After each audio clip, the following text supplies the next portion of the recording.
Uh, Sharon, tell me about your career. How did you start? Is that what you went to school for? How did you end up in the career that you ended up in? And what was your career about? I went down to the University of Illinois majoring in math for 2 years. Then Were you good at math I in, was good in math. well, you yeah. chose math.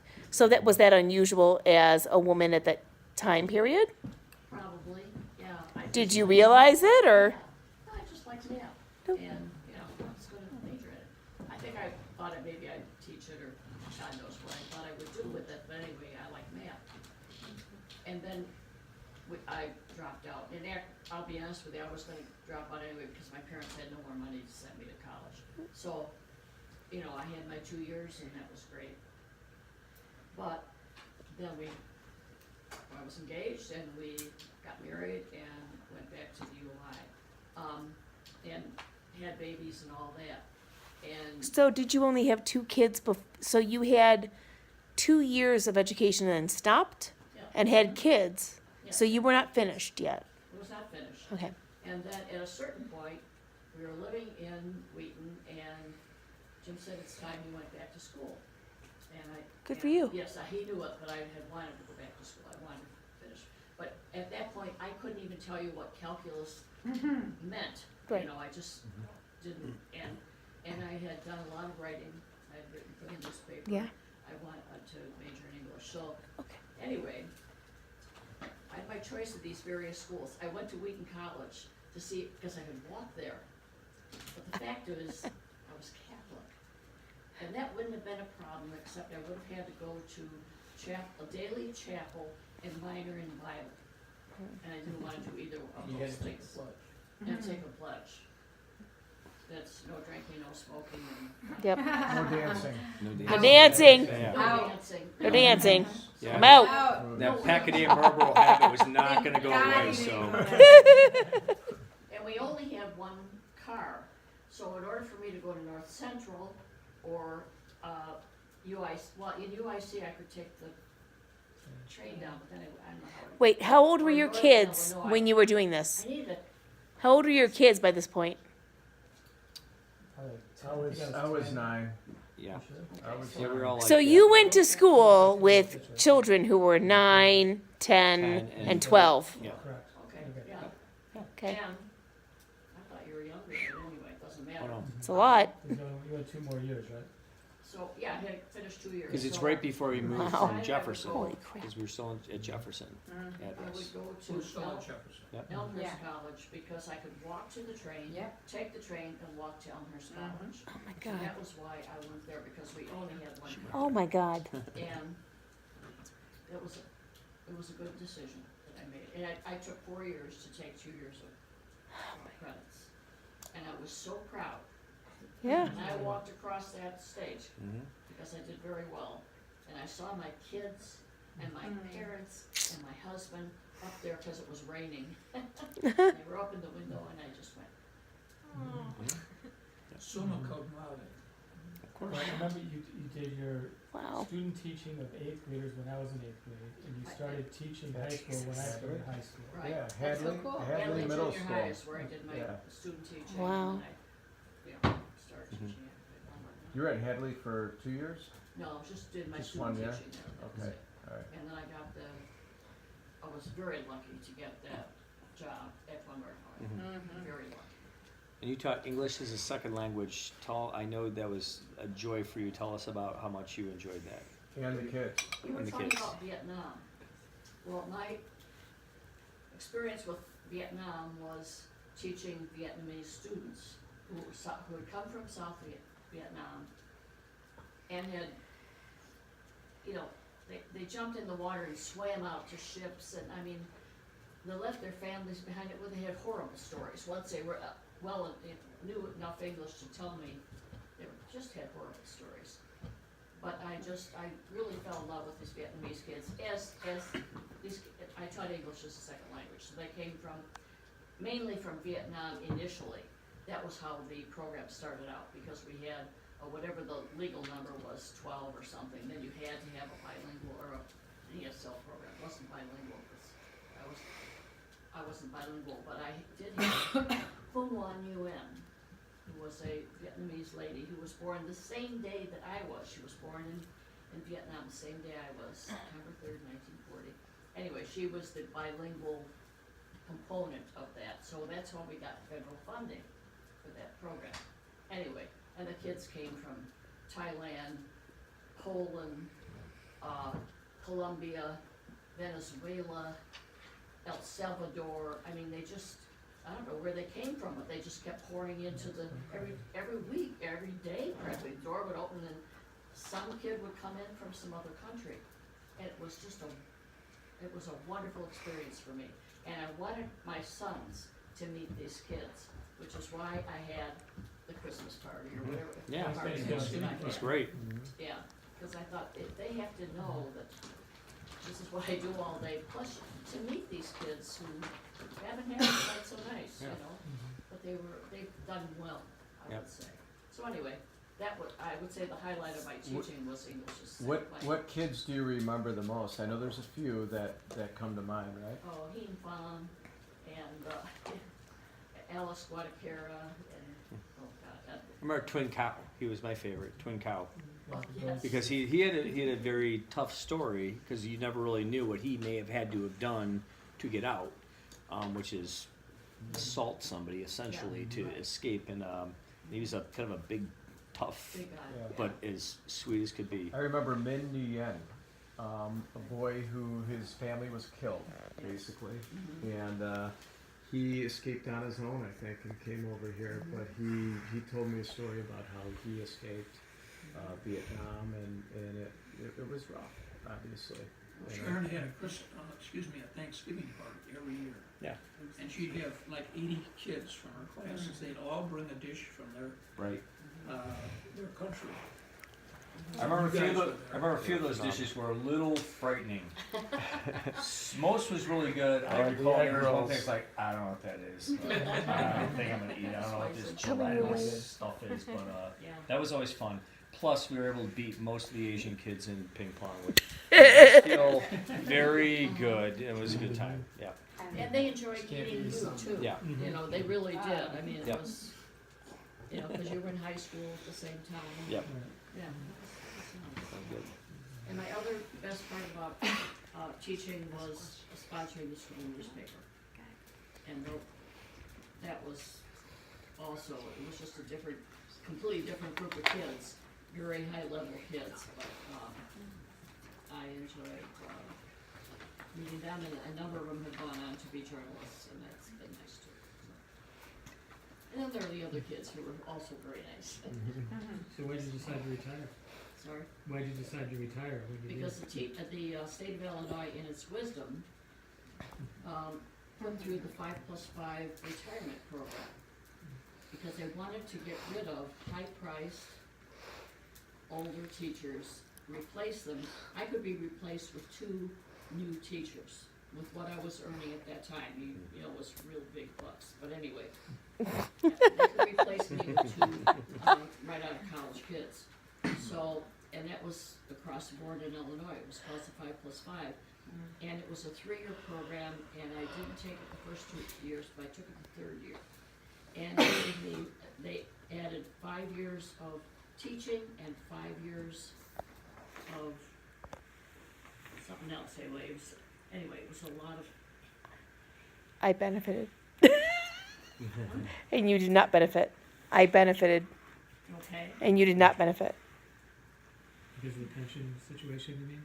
I got a job because of that. Or did you really? Yeah. So, Pits teachers against each other, But you, but but you retired Yep. with your pension, though. right? yes, Yeah. yeah, Yeah. 5 years early, but Pension, and Yeah. I'm very happy with you happy with it? Yes. All right, I will stop feeling guilty. so Dad, looking back on your life, what are the highlights? Just tell me in general what you treasure the most in your life, and what you could tell your grandchildren and great grandchildren to focus on. Well, you know, I think the thing that I felt good about at the time that I retired was that I was part of the biggest law firm in the county, which started out with not a lot. I had one lawyer working for me, Ed Walsh, and I had split because of a conflict of interest that there's no way we could have resolved it. And so I had this other lawyer working for me, and there were 4 other guys that called me and said, would you like to put something together? And this was in 1988. And I said, sure. I knew these guys. I'd known them for a long time. So we decided to do that.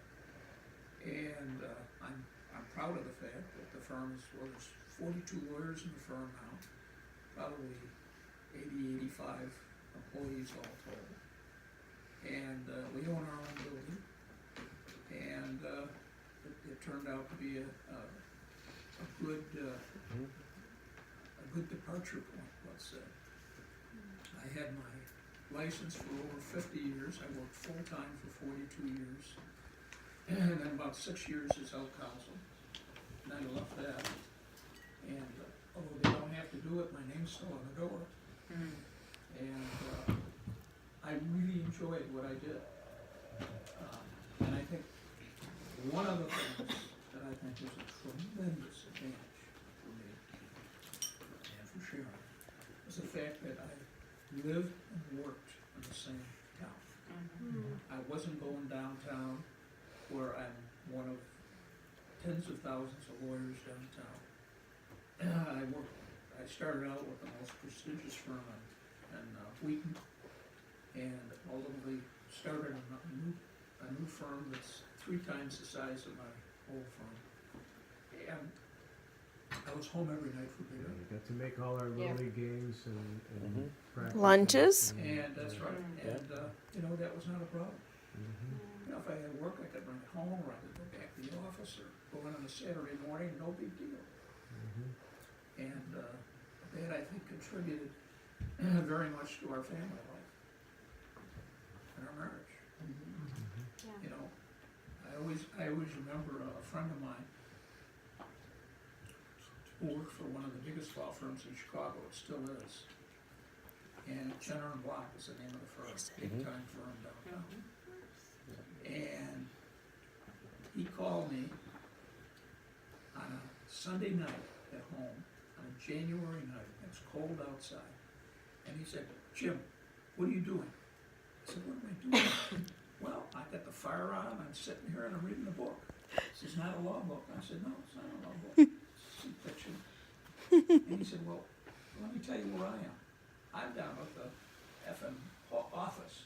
And he said, I've been down here all weekend and I gotta get out of here. It's driving me crazy. And he said, if you know of any law firm that's looking for somebody, he said, I've gotta get out of here. I feel like I'm in a prison. And I thought of that, and it really made me appreciate where I was. Because these big law firms are like factories. Bill hours. So anyway, I think the other thing that was rewarding to me in a way was the breadth of experience I've had. A lot of lawyers will come out, and nowadays especially, and boom, they're in litigation, or they're in tax, or they're in estate work, or something like that. They get shoved into a niche, and that's where they stay. And I came out, and this was a general practice firm, primarily litigation. For the first 5 years, that's all I did. And it was, we did personal injury defense work, and it's really boring work. And everybody says, oh, trial work is really interesting. Well, it's not. It's really kind of boring work. So then I had an opportunity to represent this brand new hospital, which became Center DuPage Hospital. And then I got to know some doctors, like Jim Verco and Jim Meany and some of those guys. Well, Jim Meany wasn't there then, Bill Kidman. And they had started this small specialty group called the Glenallen Clinic. And so I started doing work for them. They've got over 700 doctors now. So I started doing that, and I started doing some work with zoning work for developers in town. And I think what else I did?